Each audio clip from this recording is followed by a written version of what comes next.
Hello बच्चों, कैसे हो आप लोग। उम्मीद करता हूँ आप लोग अच्छे होंगे। चलो, बहुत बड़ी टेंशन होगी कि सर बोर्ड का पेपर आ रहा है, तैयारी नहीं है, कैसे होगा, कैसे अच्छे मार्क्स आएगा, पास नहीं कर पाऊंगा। टेंशन लेने की जरूरत नहीं है जी। इस वीडियो को देखने के बाद आपका आधा टेंशन खत्म हो जाएगा। कैसे? तो ये हम ऐसे ऐसे क्वेश्चन बताएंगे जो क्वेश्चन बार बार बोर्ड में पूछता है और पूछने की चांसेस 99% है। इसीलिए आप इस वीडियो को अच्छे से शुरू से अंत तक देखें ताकि आपको कंसेप्ट क्लियर हो जाए और क्वेश्चन बनाने भी आ जाए। कम समय में अच्छे मार्क्स कैसे लाए, तो आपको इम्पोर्टेंट क्वेश्चन जो है बनाना पड़ेगा, समझना पड़ेगा, प्रैक्टिस करना पड़ेगा, तभी कोई ना कोई पॉसिबिलिटी होगी, वरना कोई उपाय नहीं है। तो अगर आप नए हैं तो इस चैनल को सब्सक्राइब जरूर करना और लाइक जरूर करना। बहुत मुश्किल से, बहुत मेहनत से आपके लिए वीडियो बनाते हैं, आप अपना प्यार ऐसे ही बनाए रखिए। तो हम आज सीखेंगे टॉप 20 क्वेश्चन जो हम एग्जाम में 99% उम्मीद होती है आने की। तो हम पहला नंबर क्वेश्चन स्टार्ट करते हैं। तो आप वीडियो को स्किप मत कीजिएगा, शुरू से अंत तक देखिएगा। पहला नंबर क्वेश्चन हमारा यहाँ पे दे रखा है कि एक लंबवृत्तीय बेलन के आधार के क्षेत्रफल, मतलब बेलन के आधार बेस का क्षेत्रफल दिया हुआ, बेलन का क्षेत्रफल नहीं दिया हुआ। सिलेंडर का एरिया ना curve area, curve surface area है, ना टोटल सरफेस एरिया है।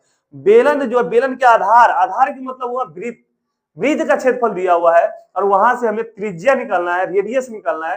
तो कैसे निकालेंगे? तो सबसे पहले हम क्या करेंगे, एक पिक्चर बना लेते हैं। ये हो गया आपका बेलन का सिलेंडर जिसको बोलते हैं इंग्लिश में, ये हो गया सिलेंडर। यहां से यहां तक इसको मिलाएंगे तो ये हो गया हाइट, इसको बोलते हैं हाइट, इसको बोलते हैं रेडियस।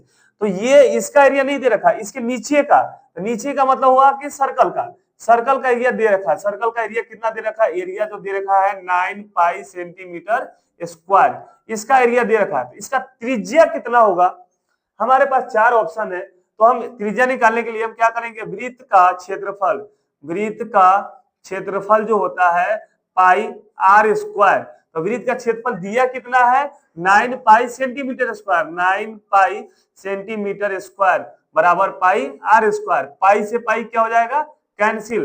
तो आर स्क्वायर बराबर 9 सेंटीमीटर स्क्वायर। तो आर बराबर रूट अंडर में आ जाएगा 9 सेंटीमीटर स्क्वायर। तो आर का मान जो हो जाएगा 9, 9 किसका परफेक्ट स्क्वायर है? 3 का, और सेंटीमीटर से स्क्वायर कर जाएगा तो सेंटीमीटर, मतलब रेडियस हमेशा सेंटीमीटर में आएगा। तो हमारा ऑप्शन कौन सा हो गया? तो ये हो गया हमारा ए ऑप्शन। तो वृत्त का क्षेत्रफल नहीं बोलना, वृत्त के आधार का क्षेत्रफल, आधार का मतलब हुआ कि सॉरी बेलन के आधार का क्षेत्रफल, वृत्त का क्षेत्रफल निकालना था। एरिया दिया हुआ था तो हम ये फॉर्मूला लगाएंगे वृत्त का, ना कि हम बेलन का वक्र पृष्ठीय क्षेत्रफल लगाएंगे या संपूर्ण पृष्ठीय, नहीं, नीचे की बात कर रहा है। क्वेश्चन समझिए और इसको अच्छे से बनाइए, एक एक करके क्वेश्चन बन जाएगा। चलिए अब हम चलते दूसरा नंबर क्वेश्चन की तरफ। अब नेक्स्ट क्वेश्चन ये है कि 4 सेंटीमीटर त्रिज्या वाले वृत्त के अंतर्गत, वृत्त के अंतर्गत 4 सेंटीमीटर वाले खींचे जा सकने वाले वर्ग का, नहीं हुआ, कट मत करना, मत कर, वीडियो पूरा देखिए। तो अगला क्वेश्चन ये है कि 4 सेंटीमीटर त्रिज्या वाले वृत्त के अंतर्गत खींचे जा सकने वाले वर्ग का क्षेत्रफल ज्ञात। क्या मतलब क्षेत्रफल होगा, क्या होगा? क्वेश्चन ये है कि त्रिज्या जो है 4 सेंटीमीटर, कोई सर्कल है, उसके अंतर्गत एक वृत्त बन रहा है, सॉरी वर्ग बन रहा है, उसका क्षेत्रफल निकालना, वर्ग का क्षेत्रफल निकालना है। तो हम पिक्चर के साथ बनाते हैं। मतलब ये कहा जा रहा है कि एक वृत्त है 4 सेंटीमीटर वाले, तो इसके अंतर्गत एक सर्कल भी है, सर्कल इस टाइप का 4 सेंटीमीटर, यहां से लेकर यहां तक रेडियस जो है 4 सेंटीमीटर है। स्क्वायर का क्षेत्रफल निकालना है, वर्ग का क्षेत्रफल निकालना है। तो हम कैसे निकालेंगे? सीधी सी बात है कि अगर यहां से यहां तक 4 सेंटीमीटर है तो ये भी कितना होगा? 4 सेंटीमीटर, मतलब टोटल जो हो जाएगा 8 सेंटीमीटर, 8 सेंटीमीटर, 8 सेंटीमीटर हो गया। बट हमें वर्ग का क्षेत्रफल निकालना है, तो वर्ग का क्षेत्रफल जो होता है, वर्ग का क्षेत्रफल क्या होता है? भुजा स्क्वायर, मतलब साइड का स्क्वायर। तो हमें तो साइड दिया ही नहीं हुआ है। लेकिन अगर हम थोड़ा सा दिमाग लगाए, इस टाइप के ये वाला पार्ट हम निकाल लेते हैं। हमें ये दिया हुआ 8 सेंटीमीटर, हमें पता है कि वर्ग के चारों भुजा क्या होता है, बराबर होता है। तो अगर हम इसको x मान लेंगे 1 सेंटीमीटर, तो ये भी क्या हो जाएगा 1 सेंटीमीटर। अगर आप लोगों ने कहीं ना कहीं पढ़ा होगा कि वर्ग के सभी कोण समकोण होता है, मतलब ये समकोण त्रिभुज बन गया। तो समकोण त्रिभुज में पाइथागोरस थ्योरम पढ़े होंगे क्या, कि कर्ण का स्क्वायर बराबर, मतलब हाइपोटेनस के स्क्वायर बराबर परपेंडिकुलर के स्क्वायर प्लस बेस का स्क्वायर, मतलब कर्ण का स्क्वायर बराबर आधार के स्क्वायर प्लस लंब के स्क्वायर। कर्ण कितना दिया हुआ है 8, 8 के स्क्वायर बराबर x का स्क्वायर प्लस x का स्क्वायर। क्यों? क्योंकि आधार और लंब दोनों x हुआ। क्यों? वर्ग के चारों भुजा क्या होता है, समान होता है, बराबर होता है, इसलिए।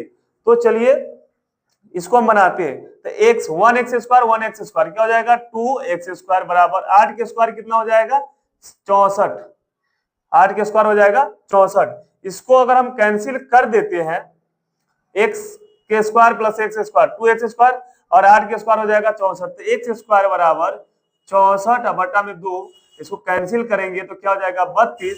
बट हमें निकालना है x, मतलब साइड निकालना है। तो x बराबर रूट, इस साइड में आएगा तो रूट में आ जाएगा, तो 32। 32 को हम लिख सकते हैं 16 दूना 32, 16 गुने 2। 16 किसका परफेक्ट स्क्वायर है 4 का, तो 4 रूट 2। मतलब x जो हमारा आ गया, x मतलब साइड जो हमारा आ गया कितना आ गया 4 रूट 2 सेंटीमीटर। तो हमें तो निकालना है वर्ग का क्षेत्रफल। तो वर्ग का जो क्षेत्रफल है, वर्ग का क्षेत्रफल बराबर साइड का स्क्वायर, साइड का स्क्वायर। तो हमारा साइड कितना आ गया 4 रूट 2, 4 रूट 2, इसका स्क्वायर करेंगे तो 4 के स्क्वायर कितना हो जाएगा 16, 4 के स्क्वायर हो जाएगा 16 और रूट 2 के स्क्वायर कितना हो जाएगा रूट 4। तो 16 रूट 4 किसका परफेक्ट स्क्वायर है 2 का, तो 16 दूना 32 सेंटीमीटर स्क्वायर। कभी भी एरिया निकलेगा तो सेंटीमीटर स्क्वायर, मीटर में रहेगा तो मीटर स्क्वायर में, सेंटीमीटर रहेगा तो सेंटीमीटर के स्क्वायर। तो इस टाइप से हमारा जो ऑप्शन होगा बी नंबर ऑप्शन। क्वेश्चन फिर से एक बार रिवीजन करवा देता हूं आप लोगों को। 4 सेंटीमीटर वाले वृत्त के अंतर्गत, मतलब 4 सेंटीमीटर वाले जो है एक वृत्त है और इसके अंतर्गत एक वर्ग बन रहा है, मतलब ये स्क्वायर बन रहा है। अब हमें निकालना उसका क्षेत्रफल, जो स्क्वायर बन रहा है उसका एरिया क्या होगा। तो हमने क्या किया कि यहां से यहां तक 4 सेंटीमीटर है त्रिज्या, तो व्यास 8 सेंटीमीटर हो जाएगा। तो इसका डायगोनल, हम डायगोनल विकर्ण बराबर भी फॉर्मूला लगा देंगे, √2 गुने भुजा, वहां से भी हम निकाल सकते हैं या पाइथागोरस थ्योरम से भी निकाल सकते हैं। तो हमने क्या किया, इसका पिक्चर यहाँ बना दिया। ये 4 4 8 सेंटीमीटर, हमने क्या माना कि वर्ग के चारों भुजा बराबर होता है, तो एक को x मानेंगे तो ये सब क्या हो जाएगा, ये भी x हो जाएगा। तो ये पाइथागोरस थ्योरम से कर्ण स्क्वायर बराबर लंब स्क्वायर प्लस आधार स्क्वायर। तो कर्ण हमारा 8 दिया हुआ, तो 8 के स्क्वायर, लंब और आधार x और x, तो यहां से हमने कैलकुलेशन साइड निकाल दिया। उसके बाद हमसे पूछा जा रहा है कि क्षेत्रफल क्या होगा वर्ग का। तो वर्ग का क्षेत्रफल होता है भुजा स्क्वायर मतलब साइड स्क्वायर। तो साइड तो हम यहाँ से निकाल लिए थे, x बराबर 4√2, तो 4√2 का स्क्वायर करेंगे तो आ जाएगा 32 सेंटीमीटर स्क्वायर। इस प्रकार दूसरा नंबर क्वेश्चन बन गया। यदि ए बी सी तथा एक्स वाई जेड दो समरूप त्रिभुज है, मतलब यहाँ पे दो त्रिभुज दिया हुआ है, एक त्रिभुज है ए बी सी और एक त्रिभुज है एक्स वाई जेड, दोनों क्या है समरूप है, दोनों समरूप है। एंगल दे रखा है, हमें सी का मान निकालना है। तो हम क्या करेंगे, इसको पहले पिक्चर बनाकर, चित्र बनाकर हम समझते हैं। इसको मान लेते हैं ए बी सी और इसको मान लेते हैं एक्स वाई और जेड। एंगल ए के मान 57 डिग्री, ये कितना है, सॉरी 75 डिग्री, 75। वाई के मान कितना 57 डिग्री, 57 डिग्री। एंगल सी के मान ज्ञात करना है, मतलब ये इक्वल टू व्हाट, दोनों समरूप त्रिभुज है, एक त्रिभुज है एबीसी और एक त्रिभुज है एक्स वाई जेड। तो जितना ए होगा उतना ही एक्स होगा, जितना y होगा उतना ही b होगा, दोनों समरूप है। तो y के मान 57 डिग्री है, तो b के मान भी कितना हो जाएगा 57 डिग्री। तो हमें यहाँ पे एक कंक्लूजन पता चल गया कि त्रिभुज के तीनों कोणों का योग 180 डिग्री होता है। दो कोण दिया हुआ है, तीसरा कोण नहीं निकलेगा, आराम से निकाल लेंगे। तो तीसरा नंबर क्वेश्चन, तीसरा कोण कैसे निकालेंगे? तो angle A plus angle B plus angle C equal to 180 degree. क्यों? त्रिभुज ए बी सी के तीनों कोणों का योग, तीनों कोणों का योग 180 डिग्री होता है।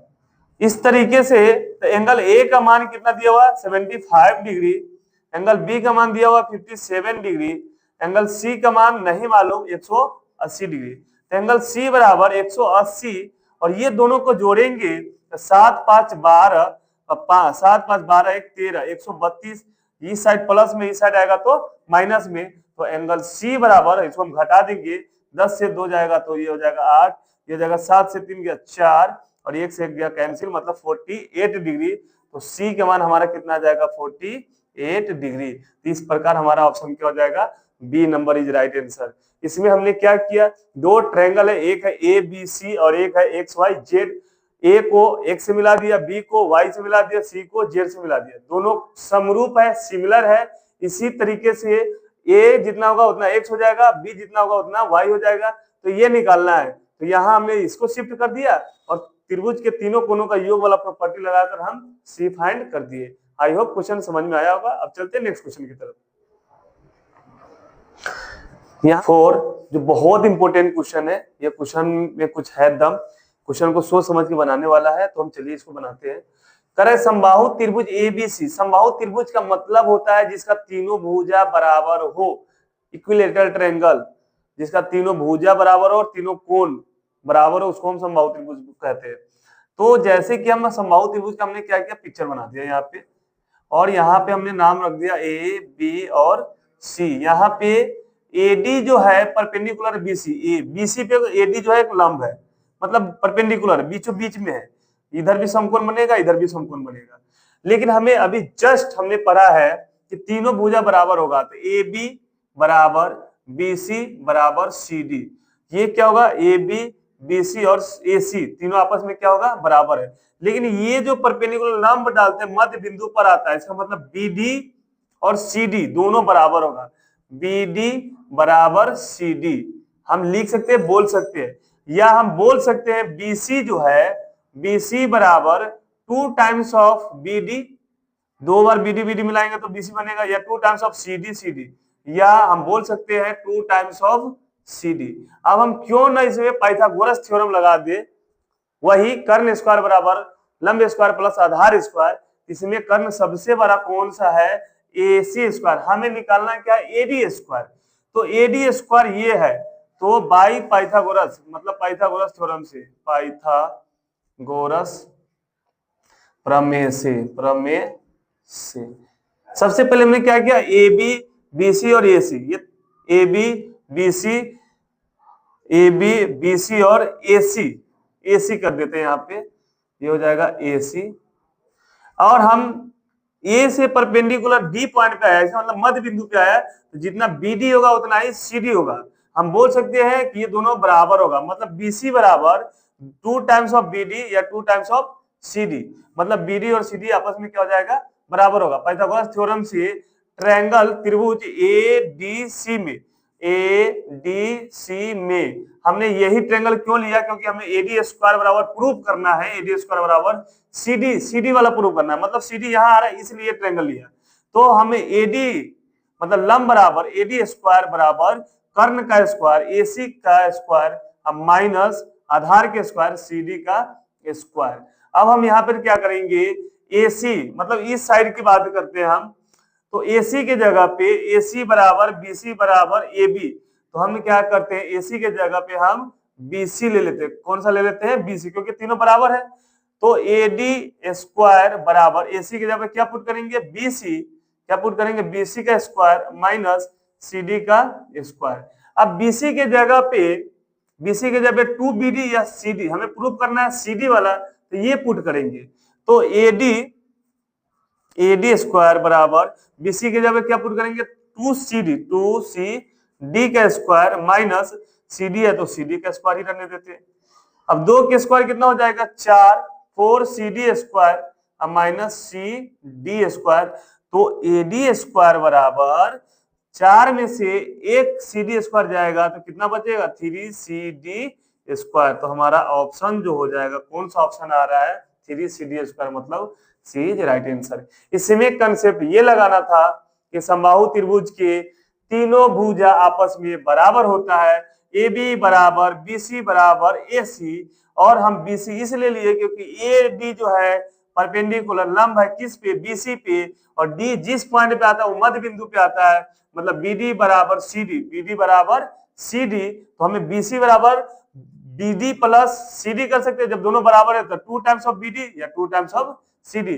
पाइथागोरस थ्योरम लगाए हैं एडीसी में, तो एडी का लंब स्क्वायर बराबर कर्ण का स्क्वायर घटाओ आधार के स्क्वायर, मतलब एडी के स्क्वायर बराबर एसी के स्क्वायर माइनस सीडी का स्क्वायर। अब हमने इसकी जगह पुट कर दिया है, हमें निकालना था एडी स्क्वायर का मान, क्योंकि क्वेश्चन में पूछ रहा है एडी स्क्वायर किसके बराबर होगा, तो एडी स्क्वायर 3 सीडी के बराबर होगा।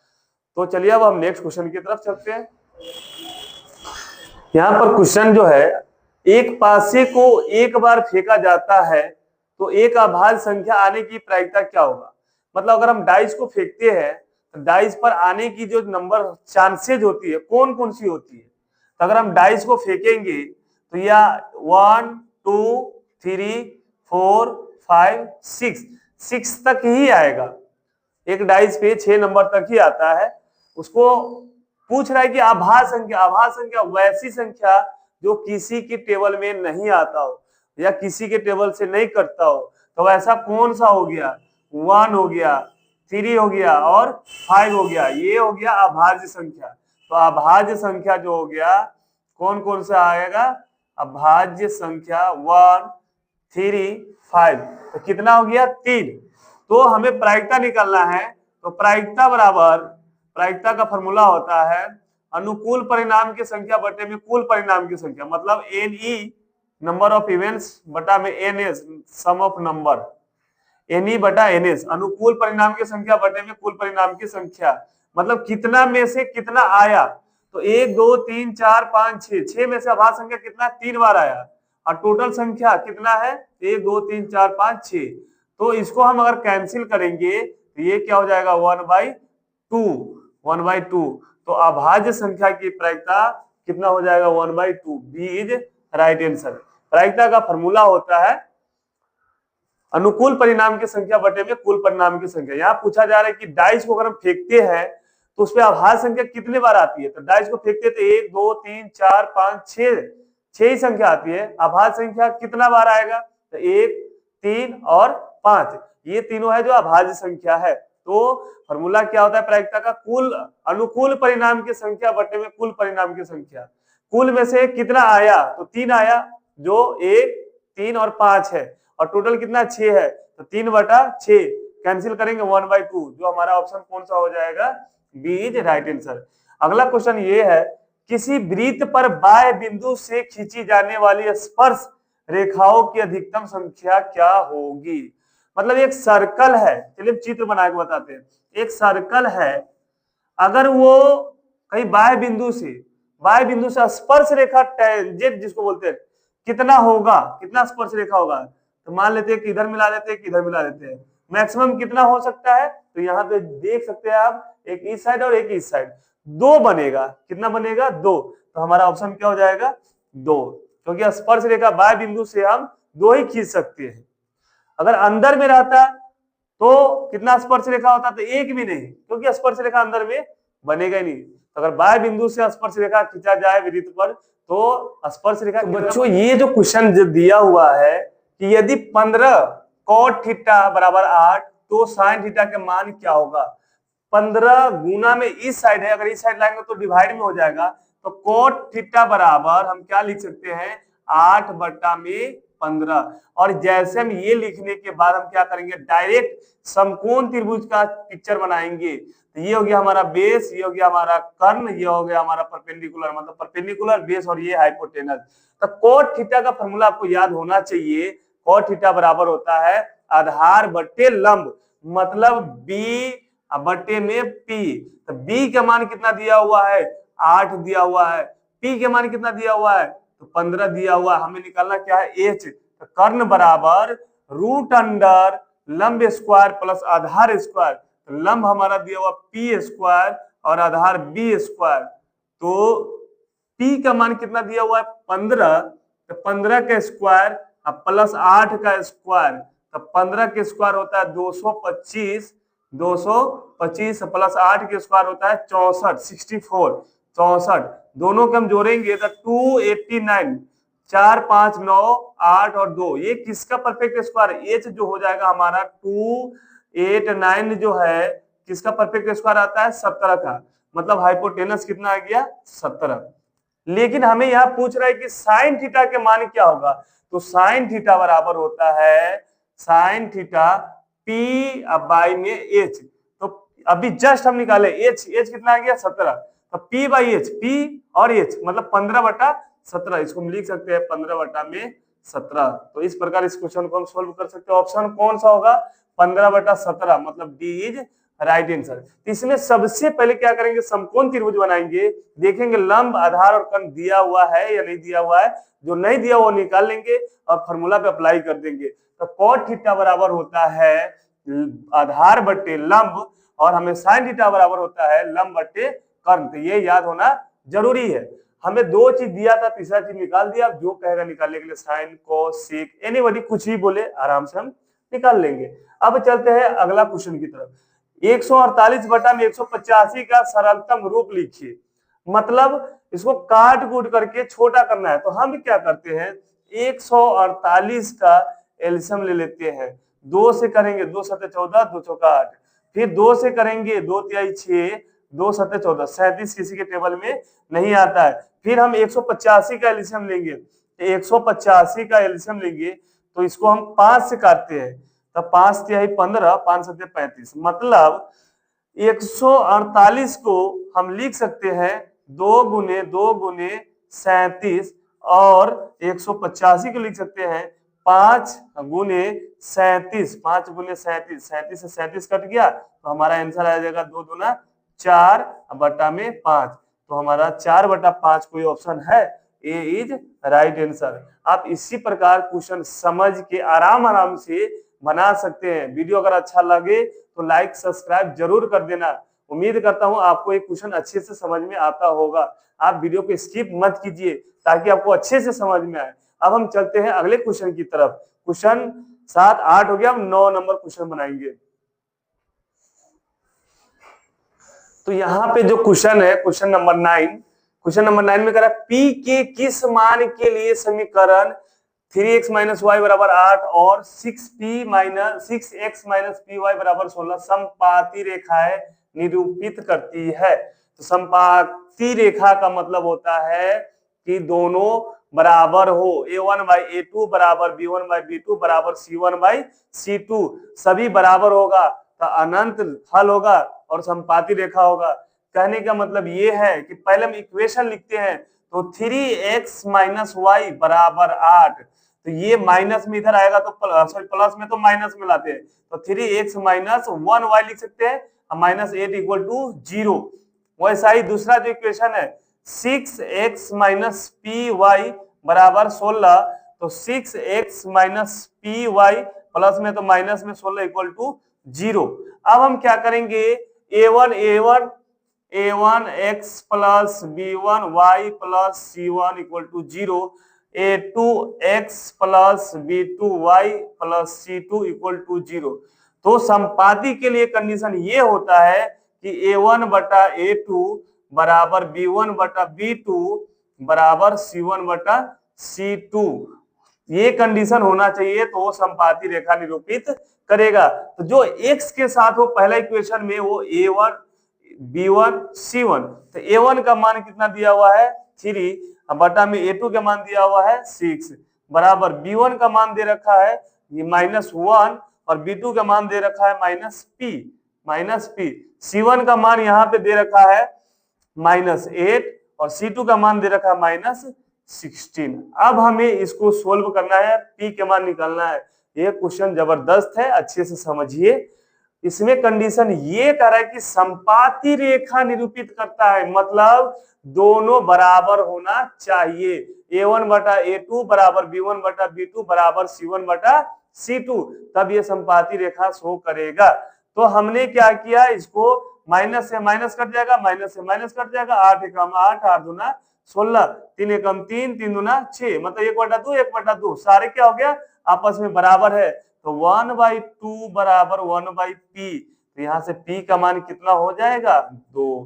तो ऑप्शन जो हमारा कौन सा हो जाएगा, बी इज राइट आंसर।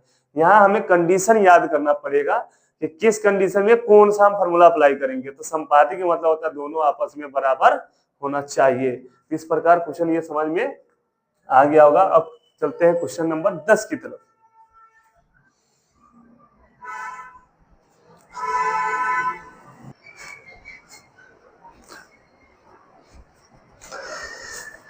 तो 10वां नंबर क्वेश्चन जो है ये अलग क्वेश्चन है, थोड़ा सा डिफरेंट है, इसको हम अच्छे से बनाएंगे। कैसे बनाएंगे, यदि 65 और 117 के एसीएफ को 65p माइनस 117 के रूप में व्यक्त किया जाता है तो p का मान क्या होगा।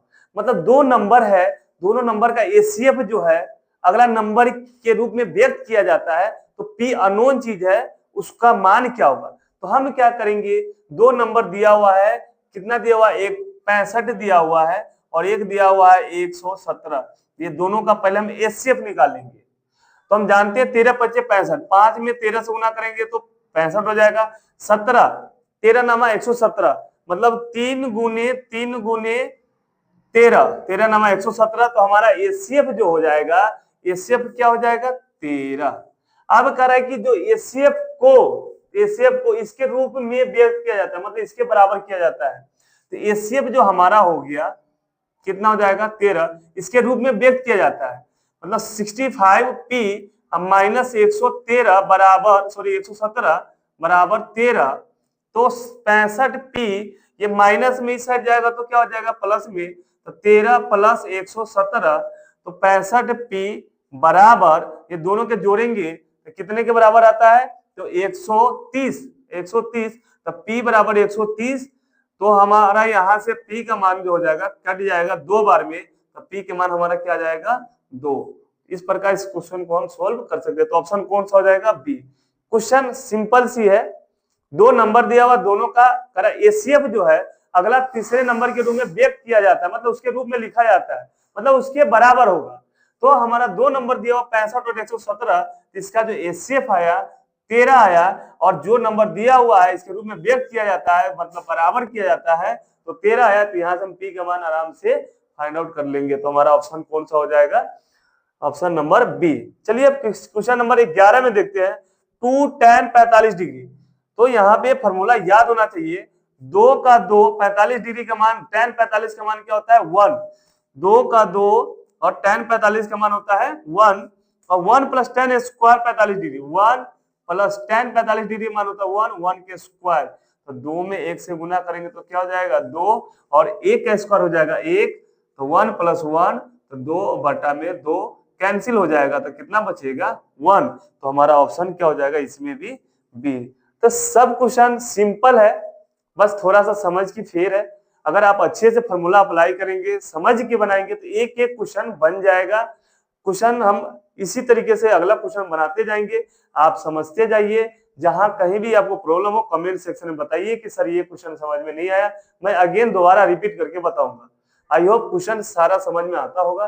तो अब हम चलते हैं नेक्स्ट क्वेश्चन की तरफ। 11 हो गया, 12 नंबर पे आप देख सकते हैं क्वेश्चन नंबर 12, निम्नलिखित में से कौन सी घटना की प्रायिकता नहीं होगा। मतलब इन चारों ऑप्शन में से कौन सा प्रोबेबिलिटी नहीं होगा, प्रायिकता नहीं होगा। जी हाँ, तो प्रायिकता के मतलब ये होता है कि 0 से बड़ा और 1 से छोटा, वो ना माइनस में होता है ना 1 से बड़ा होता है। तो प्रायिकता के मान हमेशा 1 होगा, या 1 से छोटा होगा, या 0 से बड़ा होगा। मतलब 0 से बड़ा और 1 से अंदर, या 1 के बराबर या 0, या वो 0 हो सकता है, 1 हो सकता है, या 0 और 1 के बीच में हो सकता है। 1 से बड़ा नहीं होगा, 0 से छोटा नहीं होगा। तो जी हम यहाँ पे देख सकते हैं 4/3, मतलब अगर हम डिवाइड करेंगे तो 1.33, मतलब ये जो है 1 से क्या है ज्यादा है। तो ऑप्शन क्या हो जाएगा निम्नलिखित में से कौन सी घटना प्रायिकता नहीं होगा? तो 1/2 आधा, मतलब 0 और 1 के बीच में है, 2/3 ये सब होगा प्रायिकता, लेकिन ये प्रायिकता नहीं होगा। क्यों? क्योंकि इसका मान 1 से ज्यादा है, इसलिए ऑप्शन क्या हो जाएगा? 4/3। प्रायिकता हमेशा 0 से 12 या बराबर 1 पीई, 12 या बराबर होगा 1 के बराबर, मतलब 0 हो सकता है, 1 हो सकता है, या इन दोनों के बीच में हो सकता है, तो वो प्रायिकता होगा, वरना प्रायिकता नहीं होगा। यहाँ पे और ए ऑप्शन जो होगा हमारा राइट होगा, क्योंकि 4/3 जो है 1 से ज्यादा है, इसीलिए यह प्रायिकता नहीं होगा। चलिए अब हम अगला नंबर क्वेश्चन की तरफ चलते हैं।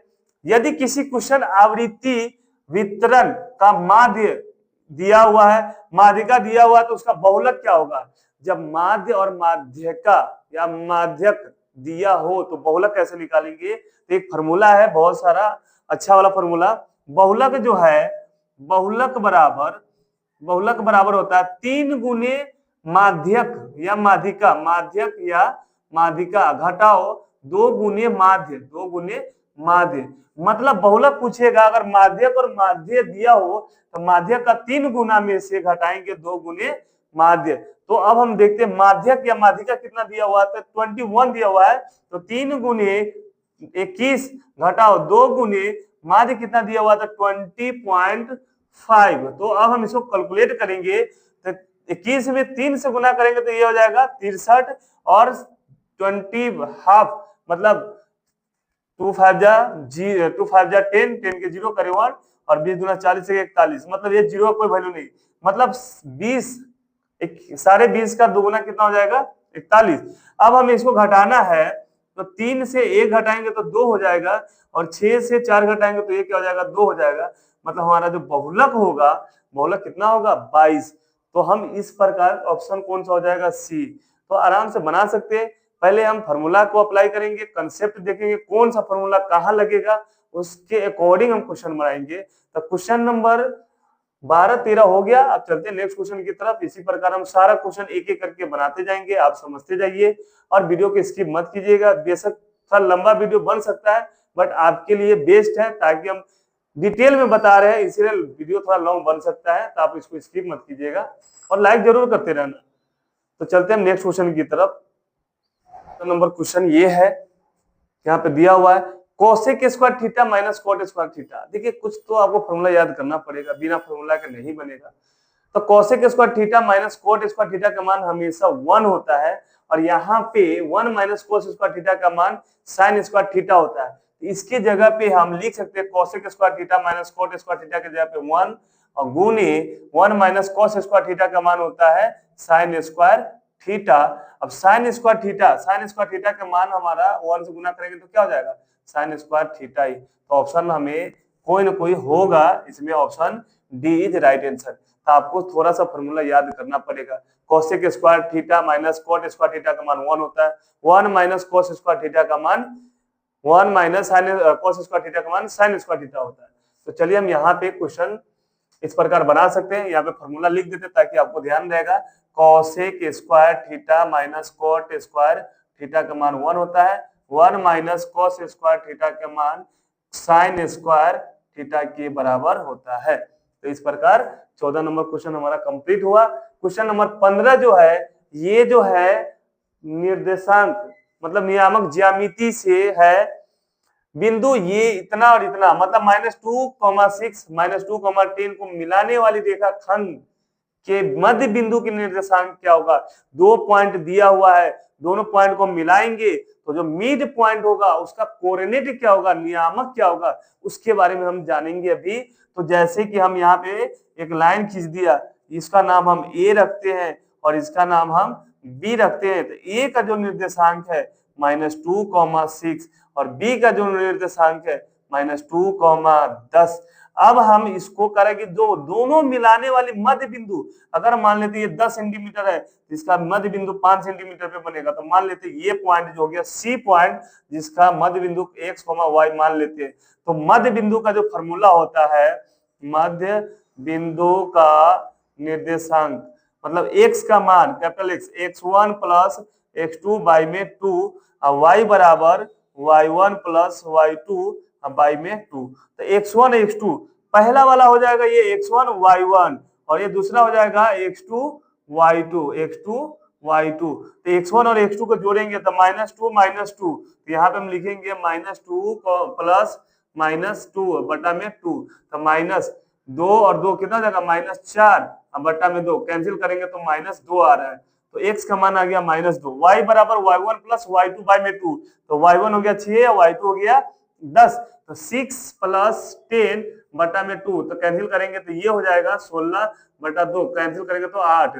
मतलब जो इसका कोऑर्डिनेट हो जाएगा x का मान हमारा आया है -2 और y का मान जो आया है 8। तो इस प्रकार हम ऑप्शन में देखते हैं कौन सा ऑप्शन होगा तो ए इज राइट आंसर। क्वेश्चन अच्छे से समझिए, कह रहा है ए पॉइंट और बी पॉइंट दोनों का नियामक दिया हुआ है तो उसका मिलाने वाली रेखा जो पूरा यहाँ से यहाँ तक मिला दी ए बी, उसका मध्य बिंदु का निर्देशांक क्या होगा तो मध्य बिंदु का निर्देशांक होता है x निकालने के लिए x1 प्लस x2 बाई में 2 और y निकालने के लिए y1 प्लस y2 बाई में 2। इस प्रकार हमारा x1 y1 दिया हुआ है, x2 y2 दिया हुआ है, मध्य बिंदु को हम आराम से निकाल सकते हैं जो हमारा आंसर आया ए ऑप्शन -2, 8। तो यहाँ पर क्वेश्चन नंबर 16 में एलसीएम निकालना है। ये तो इजी क्वेश्चन है, चलिए इसको निकालते हैं। एलसीएम निकालने के लिए क्या करेंगे 15 को लिख सकते हैं 3 गुने 5, 18 को लिख सकते हैं 2 तिहाई 6, 6 3 18 और 24 को लिख सकते हैं 2 दूना 4, 4 दूना 8, 8 3 24। Same common lowest common multiple lowest common कौन सी है तो यहाँ पे हम देखते हैं कि 3 सब में है तो इसको हम कॉमन निकाल दिए। 2 भी देखते हैं यहाँ पर कॉमन है तो इसको भी हम निकाल दिए। तो जो कॉमन आया उसको हम मल्टीप्लाई करते थे 2 गुने 3। अब बच कौन गया तो 5 गुने 3 गुने 2 गुने 2 तो 5 दूना 10, 10 तिहाई 30, 3 दूना 6, 6 दूना 12 तो 30 में 12 से गुना करेंगे तो 12 तिहाई कितना हो जाएगा 36 मतलब 360। इसका मान हमारा कितना हो जाएगा एलसीएम 360। तो कौन सा आंसर हो जाएगा डी। तो एलसीएम इजी है, ये तो बन जाएगा। क्वेश्चन नंबर यहाँ पे हम जब तक बना रहे हैं आप भी इस क्वेश्चन को बनाइए फास्ट में कि इसका आंसर कौन सा आएगा। दिया हुआ है ऑप्शन माध्य निकालना है तो वर्ग अंतराल दिया हुआ है CI क्लास इंटरवल, फ्रीक्वेंसी दिया हुआ है x निकालेंगे पहले और उसके बाद एक हम fx निकाल देंगे गुना करने के लिए बाद। तो x के मतलब दोनों के जोड़ के हाफ कर देना है तो 5 और 3 जोड़ेंगे तो 8, 8 के आधा कितना हो जाएगा तो 8 के आधा 4 हो जाएगा। वैसे ही 5 और 7 को जोड़ेंगे तो 12, 12 का आधा कितना होगा 6 हो जाएगा। मतलब दो का अंतराल हो जाएगा तो ये 6 हो गया ये 8 क्योंकि 9 7 16, 16 का आधा 8 फिर 9 और 11 20, 20 का आधा 10। अब हम इसको गुना कर देते हैं। fx बारंबारता के मतलब होता है f और x यहाँ पे दिया होता है। x को हम निकाल दिए दोनों का जोड़ के 2 से डिवाइड कर देंगे लेकिन fx का मतलब हुआ f गुने x, f को और x को गुना करेंगे तो 4 में 4 से गुना करेंगे तो कितना हो जाएगा 16, 6 में 2 से गुना करेंगे तो कितना हो जाएगा 12, 8 में 1 से गुना करेंगे तो 8 और 10 तिहाई के 30। तो माध्य हमें निकालना है माध्य बराबर होता है सिग्मा fx बटा सिग्मा f। मतलब fx का सम इसको हम टोटल जोड़ेंगे तो टोटल अगर हम जोड़ते हैं तो कितना होगा तो 6 2 8 8 8 16, 16 के 6 हासिल 1 1 2 3 3 1 1 2 2 3 5 और 1 6 66। तो हमें माध्य बराबर होता है फॉर्मूला माध्य बराबर सिग्मा एफ एक्स बटा में सिग्मा एफ। मतलब एफ एक्स का सम और एफ का सम तो एफ एक्स का जो सम आया कितना आया 66 और सिग्मा एफ का सम 4 2 8 8 1 9 9 3 12 आया हमारा। तो ये हो गया हमारा 12। तो हम 12 से क्या करेंगे डिवाइड करेंगे। फिर से हम एक बार देख लेते हैं 4 2 6 1 7 7 3 10 सॉरी 10 यहाँ पे आएगा 4 2 6 6 1 7 7 3 10। तो हमारा जो सिग्मा एफ आया वो कितना आया 10। तो यहाँ पे हम लिखेंगे 10। एक जीरो है तो एक के बाद डेसिमल आ जाएगा तो हमारा जो माध्य हो जाएगा माध्य कितना हो जाएगा 6.6। तो ऑप्शन कौन सा होगा सी इज राइट आंसर। तो इस प्रकार हम क्वेश्चन 17 नंबर क्वेश्चन बन चुका है। माध्य निकालने के लिए हमें क्या करना पड़ेगा CI दिया होगा वर्ग अंतराल दिया होगा फ्रीक्वेंसी बारंबारता दिया होगा तो हम x निकालेंगे दोनों के जोड़ के 5 3 8 और आधा करेंगे तो 4 हो जाएगा, 7 5 12 जोड़ के आधा करेंगे तो x निकाल देंगे और fx भी निकालेंगे। तो f दिया हुआ x दिया हुआ दोनों को गुना करेंगे, 4 में 4 4 का 16 6 दूना 12 12 8 एकम 8 इस प्रकार। और माध्य बराबर फॉर्मूला होता है सिग्मा fx बटा में सिग्मा f, fx से गुना करके सबको जोड़ देना है और सिग्मा f मतलब बारंबारता वाला सबको जोड़ के डिवाइड कर देना है। तो सिग्मा fx हमने जोड़ा तो 66 आया और सिग्मा f जोड़ा तो 10 आया, इसको डिवाइड किया तो हमारा हो गया 6.6। तो अब हम चलते हैं नेक्स्ट क्वेश्चन की तरफ। तो यहाँ पर क्वेश्चन नंबर 18 नंबर क्वेश्चन दिया हुआ क्वेश्चन है, यदि सेक थीटा बराबर 2 हो तो थीटा का मान क्या होगा। तो सेक थीटा, सेक के उल्टा चले जाओ आप कॉस थीटा में, कॉस कितना डिग्री के मान 1/2 होता है, तो कॉस 60 डिग्री का मान 1/2 होता है। तो कॉस के उल्टा अपोजिट सेक में चले जाओ तो सेक 60 डिग्री के मान क्या हो जाएगा 2 हो जाएगा। तो हमारा आंसर कौन सा हो जाएगा, बी इज राइट आंसर। तो ये आपको एंगल याद फॉर्मूला करना पड़ेगा, sine 30 degree 45 degree 60 degree 90 degree, sine cos tan 3 याद कर लो, 3 को अपोजिट कर दो, एक दूसरे को विपरीत होता है। तो सेक 30 डिग्री का मान 2 होता है, सेक 60 डिग्री का मान 2 होता है। बिंदु एम का मूल बिंदु से दूरी पर है, मतलब मान लेते हैं कि इस टाइप से ये हो गया मूल बिंदु जो 0,0 पे है और ये जो है माइनस में प्लस में है, तो ये इसमें क्या होता है प्लस कॉमा प्लस, ये होता है माइनस कॉमा प्लस। तो इसका मतलब ये द्वितीय घर में है। तो द्वितीय घर में मान लेते कहीं पर एक पॉइंट है जो एम पॉइंट है, एम पॉइंट है, ये एम है जो -3 कॉमा क्या है 4 है। तो इसका जो डिस्टेंस होगा ये एम और ये इसका एन रख लेते, एम एन क्या होगा तो एम एन। अगर ऐसा कभी भी आए तो हमें जब भी मूल बिंदु के मतलब होता है ओरिजिन, ओरिजिन जो होता है एक्स अक्ष भी 0 होता है और वाई अक्ष भी 0 होता है, तो हम दोनों को 0 मान लेंगे। तो यहाँ पे एम एन जो दूरी निकालना होगा तो डायरेक्ट आप क्या करना, x1 minus x2 plus y1 minus y2 लगाने की जरूरत नहीं है, आप डायरेक्ट कर सकते हो x के स्क्वायर प्लस y के स्क्वायर, मतलब जो आपको कोऑर्डिनेट दिया होगा उसका स्क्वायर कर दो। तो -√3 का स्क्वायर प्लस 4 का स्क्वायर, तो √3 के स्क्वायर मतलब -3 का स्क्वायर 9 हो जाएगा और 4 के स्क्वायर क्या हो जाएगा 16 हो जाएगा। तो दोनों को हम ऐड करेंगे तो ये हो गया 25 किसका मात्रक है 5, मतलब हमारा जो एम एन डिस्टेंस है, एम से एन डिस्टेंस जो है कितने दूरी पे है तो 5, मतलब ए इज राइट ऑप्शन। तो इस प्रकार हम बना सकते हैं क्वेश्चन। एंड हमारा लास्ट क्वेश्चन रह गया 20वां नंबर क्वेश्चन और ये बहुत इंपॉर्टेंट है, इसको भी आप क्वेश्चन अच्छे से देख लीजिए ताकि आप क्वेश्चन आराम से बना सकते हैं। तो क्वेश्चन नंबर हम 20 की तरफ चलते हैं। तो ये हमारा लास्ट क्वेश्चन है, क्वेश्चन नंबर 20 जो है ये इंपॉर्टेंट है, आप इस पे ध्यान दीजिए हम बनाएंगे कैसे। क्वेश्चन ये कह रहा है कि यदि 3x + 2py बराबर 2 और 2x + 5y + 1 बराबर 0 द्वारा निरूपित रेखाएं समांतर है तो p का मान ज्ञात करें। समांतर के मतलब होता है पैरेलल लाइन, पैरेलल लाइन का मतलब होगा कि जब तक टच नहीं करेगा कोई हल नहीं होगा।